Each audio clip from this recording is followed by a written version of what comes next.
In the name of Allah, I am Ahmed Hassanin, and I will be with you throughout this course. In this course, I will discuss capacitors for power factor correction and saving power and money. This course is highly valuable for any electrical engineer. If you work in a factory or are responsible for a large industrial area, you will learn how to reduce your electricity bill and decrease the amount of electrical energy required by the facility.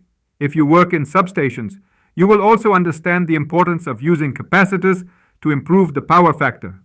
This will help you save significant amounts of electrical energy, reduce the total load on substations, and enable the addition of new loads without the need for major infrastructure upgrades. We will start the course with an introductory lecture on basic concepts. In this lecture, we will learn about the main components of the electrical power system.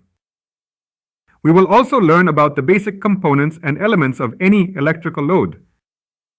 We will learn what resistance, inductive reactance, and capacitive reactance mean. Then we will talk about the electric field and magnetic field, and we will learn the practical differences between them.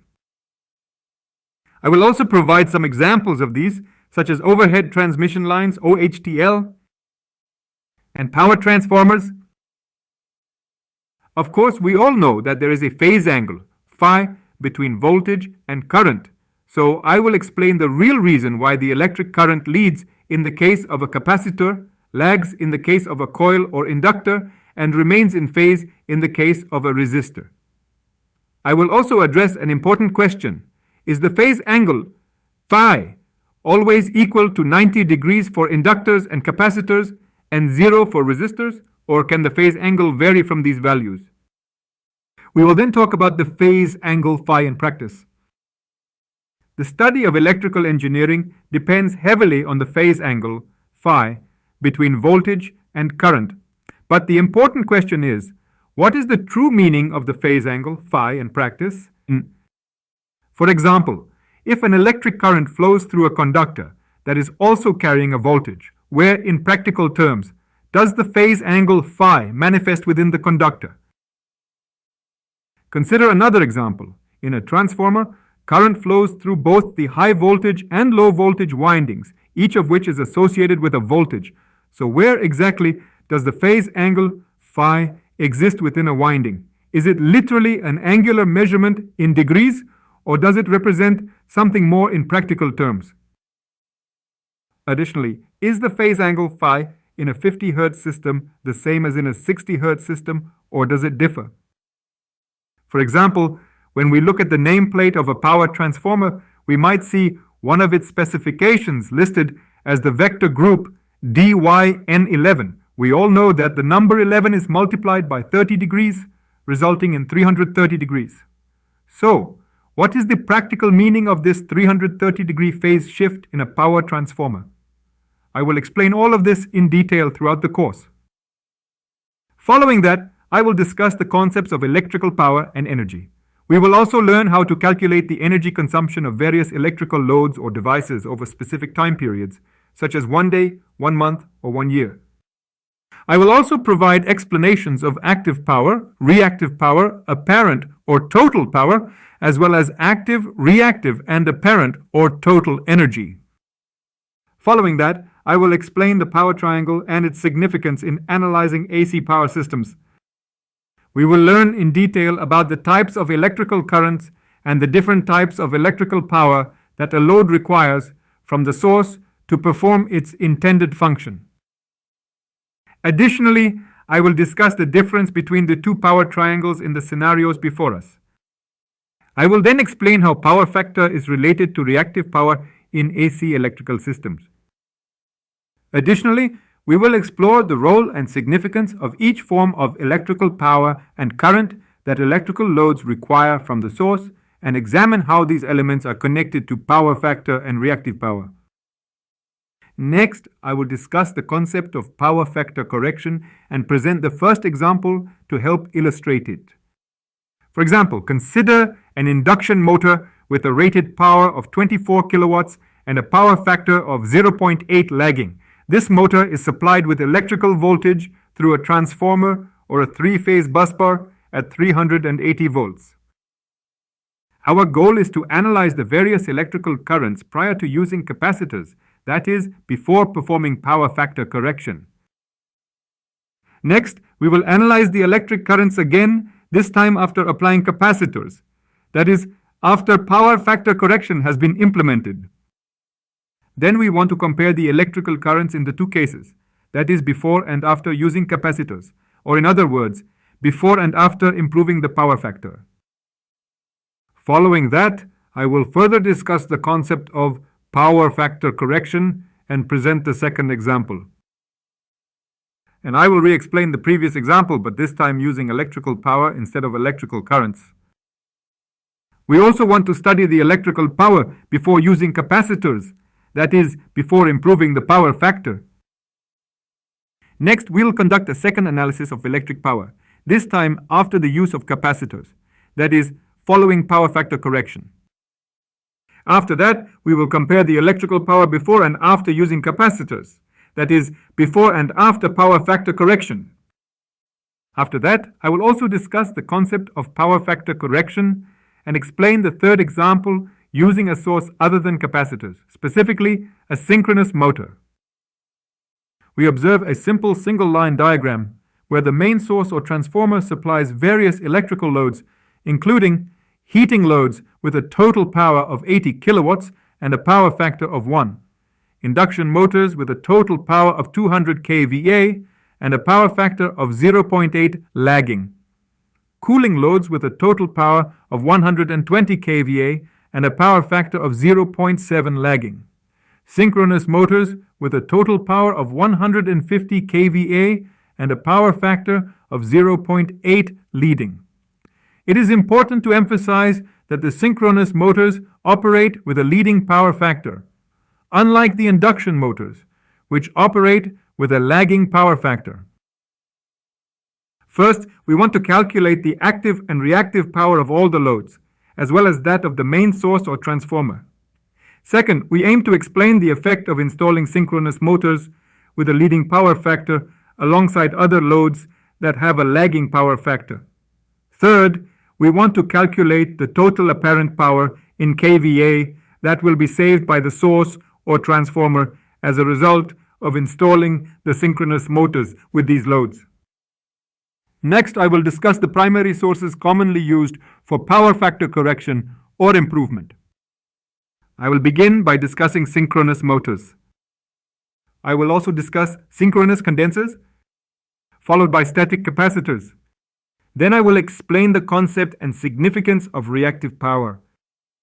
As previously stated, active power is the portion of electrical power that is converted into useful forms of energy, such as mechanical energy in motors or fans, light in lamps, or heat in heaters, which can be consumed and utilized.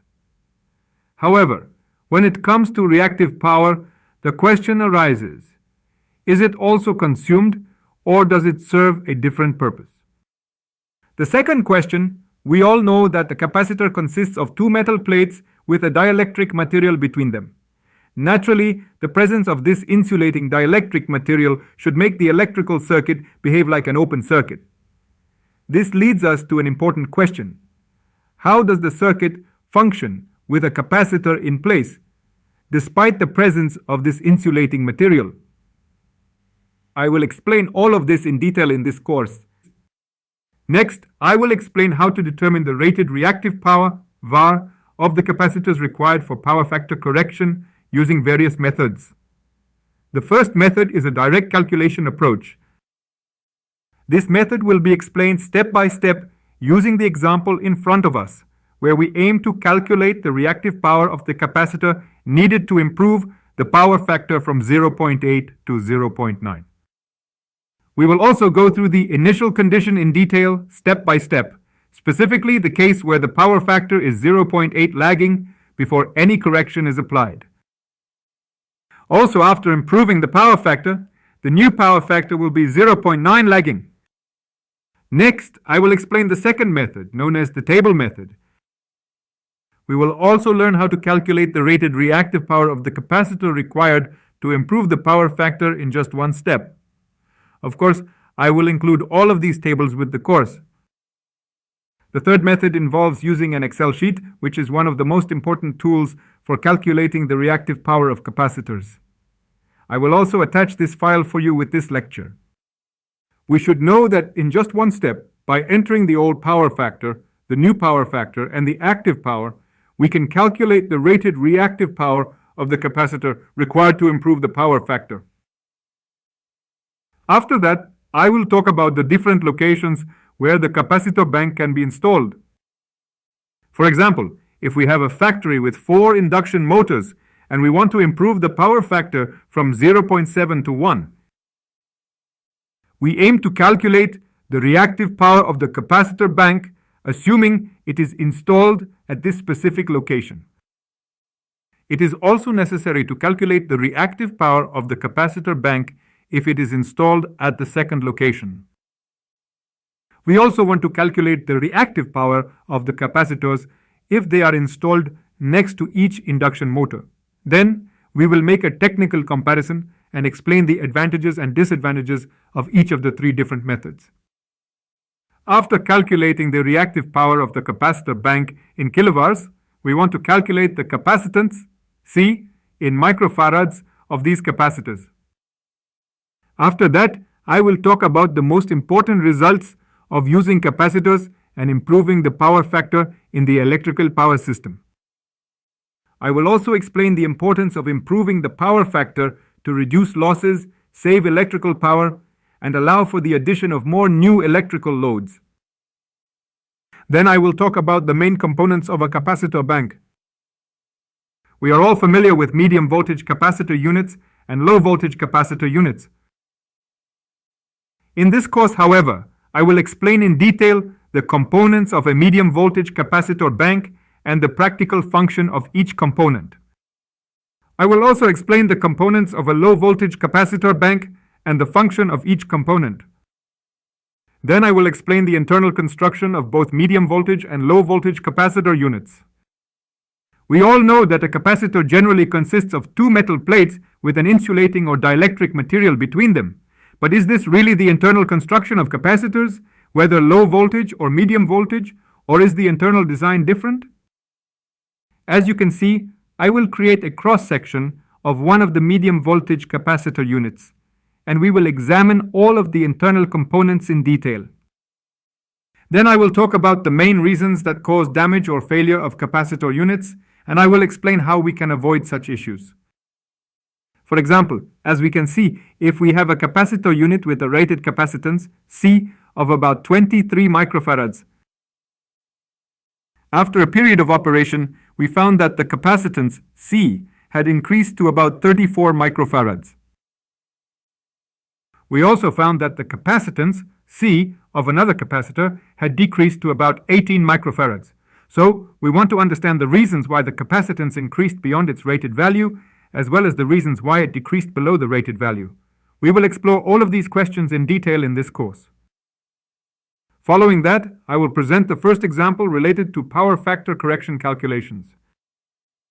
As we can see, the induction motor has a rated current of 280 amps, a 3-phase rated voltage of 400 volts, and a power factor of 0.65 lagging. First, we want to calculate the reactive power in kilovar of the capacitor that needs to be installed in parallel with the induction motor to correct and improve the power factor from 0.65 to 0.95. Second, we want to calculate the rated current in amps of this capacitor. Third, we want to calculate the reduction in the total apparent power in kVA supplied by the source, as well as the percentage reduction, after installing the capacitor, that is, after improving the power factor.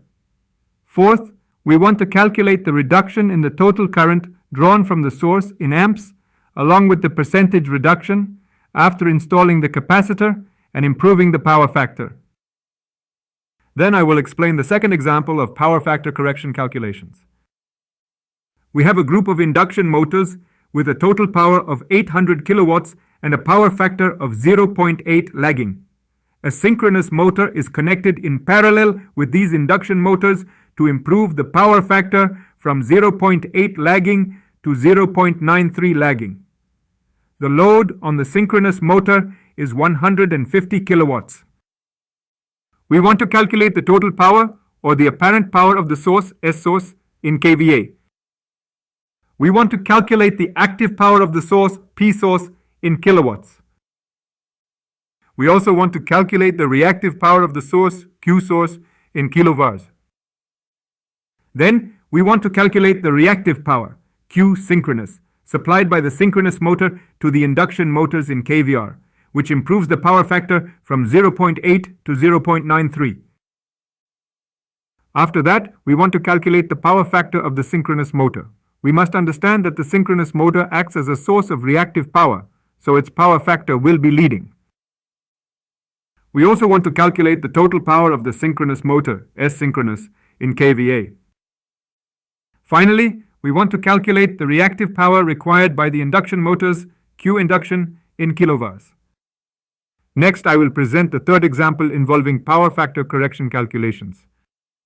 As we can see in the simple single-line diagram, a factory contains 4 induction motors. The factory operates at a 3-phase rated voltage of 2000 volts and a frequency of 50 Hz. The technical data for these induction motors is as follows. Induction motor 1, rated power is 100 horsepower, power factor is 0.8 lagging, and efficiency is 90%.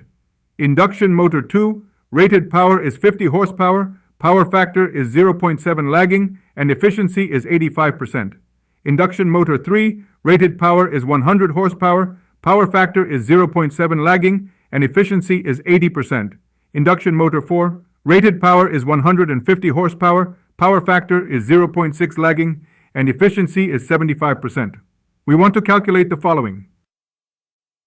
First, we want to calculate the power factor of the transformer or the source before installing any capacitors. Second, we want to calculate the reactive power of the capacitor bank required to correct and improve the power factor of the transformer to 0.95.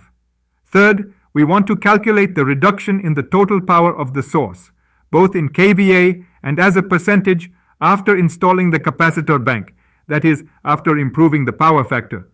Fourth, we want to calculate the reduction in the total current of the source, both in amperes and as a percentage after installing the capacitor bank, again, after improving the power factor. We assume that the rated voltage of each capacitor unit is 500 volts. So, we also want to calculate the capacitance, C, of each capacitor in microfarads. Additionally, we need to calculate the number of capacitor units installed per phase.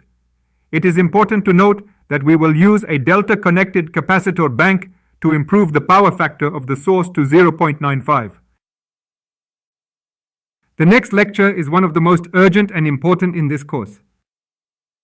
One of the industrial companies decided to improve the technical and economic performance of its factory by installing a group of capacitors or a capacitor bank to correct and improve the power factor of the factory's electrical network. The factory is equipped with 12 induction motors. First, a technical study and measurements were carried out at the factory, and it was found that the rated voltage of the induction motors is 6.6 kilovolts. The total load, or the maximum load of the factory, is as follows. The maximum active power, P load, is 16.2 megawatts. The maximum reactive power, Q load, is 12.78 megavars. The total power factor for the entire load, or for all the induction motors, is 0.785. First, we want to calculate the rated reactive power, or the rated megavars, of the capacitor bank required to correct and improve the factory's power factor from 0.785 to 0.95. After improving the factory's power factor from 0.785 to 0.95 lag, we want to calculate the economic and technical benefits of this improvement. In other words, first, we want to calculate the electrical energy saved in megawatt hours over 1 year after installing the capacitor bank or improving the power factor. Just imagine, the amount of saved electrical energy could exceed 33 megawatt hours per year. Second, we want to calculate the economic return from improving the power factor from 0.785 to 0.95. Based on the electrical energy tariff, you can imagine that the economic return might exceed £6 million per year. Third, we want to calculate the payback period, that is, the time needed to recover the initial investment in the capacitor bank. This point clearly highlights the importance of installing the capacitor bank, especially when the capital can be recovered in less than 3 months. This factory is supplied with electrical energy through a 66 to 6.6 kilovolts power transformer with a rated power of 25 MVA. The main source of electrical energy is the generation station, substation, or utility, with a rated voltage of 66 kilovolts. We also want to calculate the reduction in the electric current flowing through both the 66 kilovolts and 6.6 kilovolts networks. Additionally, we want to calculate the electrical power in MVA that will be saved in the power transformer after installing the capacitor bank or after improving the power factor from 0.785 to 0.95 in order to add new loads. So, to perform the previous calculations, we will calculate the active and reactive currents for each part of the network before improving the power factor. Also, we will calculate the active and reactive currents for each part of the network after improving the power factor. We will also calculate the total or apparent current for each part of the network and determine the loading of the power transformer in both cases before improving the power factor and after improving the power factor. Finally, we will compare the two cases, the old power factor and the new power factor. Thank you for your attention. See you in the next lecture.